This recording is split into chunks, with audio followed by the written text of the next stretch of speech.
સુરત મહાનગરપાલિકાના mayor, deputy mayor અને standing committee ચેરમેનના હોદ્દાઓ માટે ભારતીય જનતા પાર્ટી આજથી સેન્સ પ્રક્રિયા શરૂ કરી છે. સુરત મહાનગરપાલિકાના મેયર, ડેપ્યુટી મેયર અને સ્ટેન્ડિંગ કમિટી ચેરમેનના હોદ્દાઓ માટે ભારતીય સ્ટેન્ડિંગ કમિટી ચેરમેનના જનતા પાર્ટીએ આજથી સેન્સ પ્રક્રિયા શરૂ કરી છે. પાર્ટી કાર્યાલય ખાતે સવારે 10 વાગ્યાથી મત જાણવાની પ્રક્રિયા શરૂ થશે. 3 નામની પેનલના આધારે ટોચના હોદ્દાઓ પર નિર્ણય લેવાશે. શહેરના હોદ્દેદારોને સવારે 10 વાગ્યે, જ્યારે સાંસદ અને ધારાસભ્યોને 12 વાગ્યે બોલાવાયા છે. તમામ ચૂંટાયેલા પ્રતિનિધિઓને બપોરે 1 વાગ્યે હાજર રહેવાની સૂચના અપાઈ છે. પ્રભારી શહેર પ્રમુખ અને સભ્યો દ્વારા રજૂઆતો સાંભળીને પેનલ તૈયાર કરાશે. લોકશાહી પદ્ધતિથી મેયર, ડેપ્યુટી મેયર અને સ્ટેન્ડિંગ કમિટી ચેરમેનના નામો નક્કી કરાશે. ભાજપ પ્રમુખ પરેશ પટેલે જણાવ્યું કે પાર્ટીના તમામ પ્રતિનિધિઓના મંતવ્યોને માન આપીને નિષ્પક્ષ અને પારદર્શક રીતે આ પ્રક્રિયા હાથ ધરવામાં આવશે. કેમેરામેન હકીમ શેખ સાથે વસીમ હાસમીનો રિપોર્ટ, આઝાદ ન્યૂઝ, સુરત.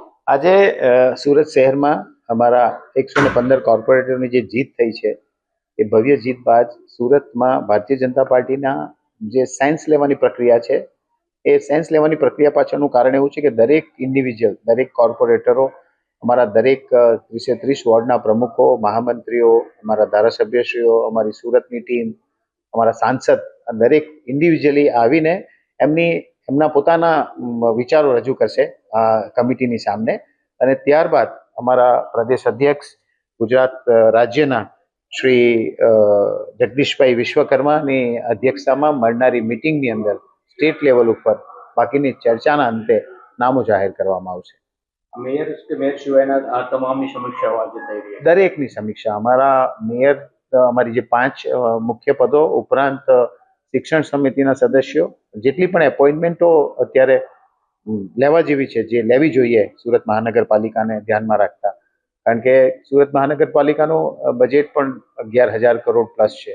એ સંજોગોમાં અમે ઈચ્છીએ છીએ કે આ સેન્સ પ્રક્રિયા દ્વારા સારામાં સારા વ્યક્તિઓને આપણે એપોઇન્ટ કરીએ, જેથી કરીને સુરત શહેરનો વિકાસ, કે જે વિકાસના નામ ઉપર આજે ભારતીય જનતા પાર્ટીને સુરત શહેરના પ્રજાજનોએ ખોબે મત આપ્યા છે. તો એ વાતને પણ અમે ધ્યાનમાં રાખીને સુરત શહેરના વિકાસ, સુરત શહેરની સમૃદ્ધિ, સુરત શહેરની સ્વચ્છતા, આ દરેક વિષયોને ધ્યાનમાં રાખીને સારામાં સારી ટીમ સુરત શહેરને મળે એની કાળજી લેવામાં આવે. કેટલા દિવસમાં મેયર મળી જશે સુરત શહેર?